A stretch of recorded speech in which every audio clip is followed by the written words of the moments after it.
Hello అండి, this is జ్యోతి. ఏంటి అరిటాకులు చూపిస్తున్నానని అనుకుంటున్నారా? అరిటాకులోనే ఈరోజు మనం అట్టేసుకుంటామండి.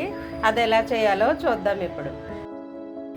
ఇదిగోండి, కళాయి పెట్టేసి దాంట్లో నేను అరిటాకు వేసానండి. అరిటాకేమో నెయ్యి పామాను. అరిటాకు నెయ్యి పామేసి మనం ఇలాగా ఇడ్లీ రుబ్బు వేసేసుకోవచ్చు. ఆల్రెడీ మనం ఇడ్లీలు అట్లు వేసుకునే రుబ్బే ఇందులో వేసేయడమేనండి. ఇడ్లీలు అట్లు వేసుకుంటాం కదా, అదే రుబ్బు ఇందులో వేసేసి ఇలా అట్టేసేసి సిమ్లో పెట్టి ఉంచేయాలండి. అది కాలుతుంది. తర్వాత మనం మళ్ళీ దాన్ని తిరగేసుకోవచ్చు. చూద్దామండి అట్టు. ఇదిగో చూసారా, కాలిపోయింది. ఆకులా కాలి అట్టు కూడా కాలింది. ఇదిగో ఈజీగా మనం తిరగేయచ్చు. చూడండి, లోపల కాలింది అట్టు.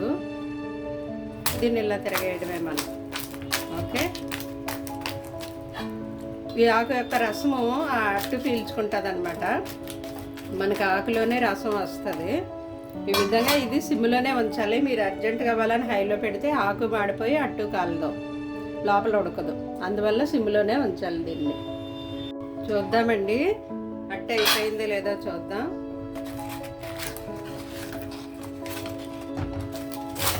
ఇదిగో ఇటువైపు కూడా కాలిపోయింది.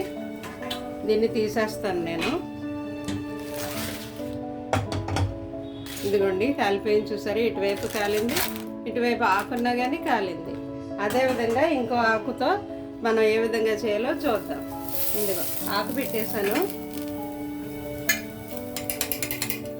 కొద్దిగా 1 డ్రాప్ వేసానండి నెయ్యి. అది ఎక్కువ వేయలేదు, 1 డ్రాప్ వేసాను. దీన్ని ఇలాగా ఆకంతా స్ప్రెడ్ చేస్తున్నాను అనమాట. నెయ్యి ఆకు కదలకుండా పట్టుకొని ఇది ఇలాగా స్ప్రెడ్ చేయడమే. తర్వాత మనం రుబ్బేసేయడమే. ఎంత కావాలంటే అంత వేసుకోవడం. అంటే మరీ లావుగా అయితే మెత్తగా ఉంటుంది కదా, ఉడకదు కదా. కొంచెం ఇదిగోండి, ఈ గరిటెతో 1.5 గరిటె వేసాను నేను.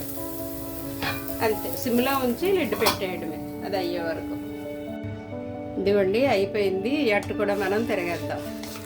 ఇది ఇలా ఈజీగా వచ్చేస్తుంది. దాన్ని అలా వేసేయడమే.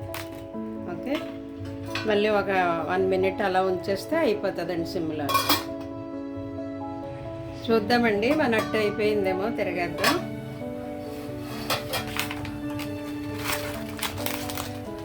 ఇదిగో చూసారా, ఇటువైపు కూడా అయిపోయింది. అంతేనండి, ఈ విధంగా మనం అరిటాకులు అట్లు ఇడ్లీలు వేసుకుని తినొచ్చు అనమాట. Thank you. ఇదిగోండి, ఫైనల్గా మన అరిటాకులో అట్టు రెడీ అయిపోయింది. ఇది మనం తీసుకుని తినడమేనండి. ఇదిగో ఈజీగా ఆకు ఊడిపోతుంది అనమాట. ఈ విధంగా ఉంటుంది అట్టు. నేనైతే ఇదిగో టమాటా చట్నీ చేశాను. తర్వాత ఏమో వేపుడు శనగపప్పు చట్నీ చేశాను. మీకు కావాల్సిన చట్నీ ఏదైనా పెట్టుకుని తినొచ్చండి. ఈ విధంగా మనం అరిటాకులో ఇడ్లీ వేసుకోవచ్చు, అట్టు కూడా వేసుకోవచ్చు. ఇదిగోండి అట్టు. ఇది ఇంకో అట్టు, ఇది ఇంకో అట్టు. తిరగేసాను దీన్ని. ఇప్పుడు ఆకు తీసేసాను. ఈ విధంగా మనం అరిటాకులో కూడా అట్లు వేసుకుని తినొచ్చండి. Thank you for watching.